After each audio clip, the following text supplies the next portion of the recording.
Phil Richards. I'm a Canadian painter. I've painted quite a few portraits.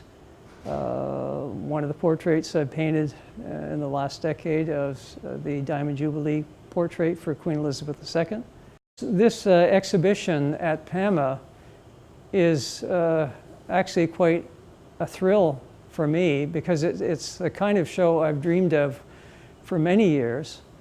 A show that focused on what can go into a single portrait. Like in most people's minds, they think of a single portrait, even a major portrait like this of the Queen, as something that an artist can do, just plunk the canvas beside the sitter. They get a few hours with the Queen, paint in the face and the hands, and then when she goes away, you can fill in the rest of it.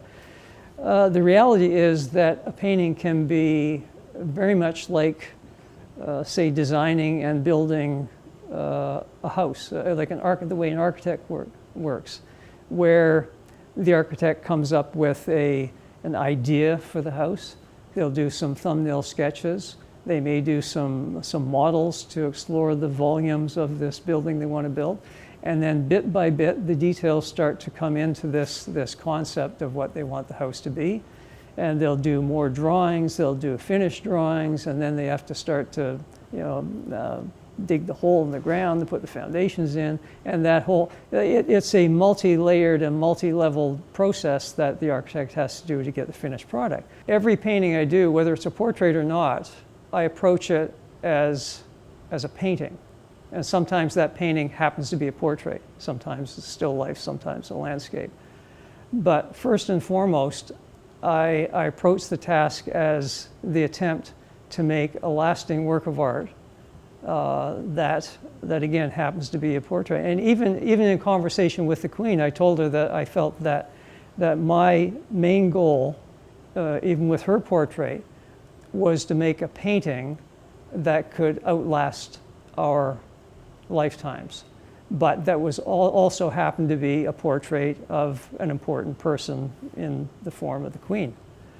In my audience with the Queen, I had taken about 25 works to Buckingham Palace, which included sketches, maquettes, the small doll model, and the bust, the sculpted bust.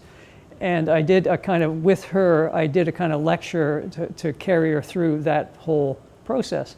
And at the end of it, she looked at it and she says, I really like this. If I had been a painter, this is exactly how I would have liked to have worked.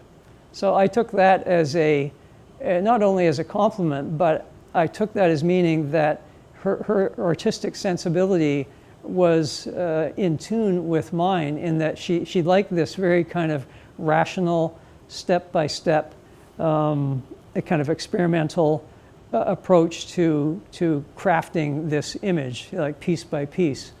My name is Phil Richards. I'm a painter and oftentimes a portrait painter.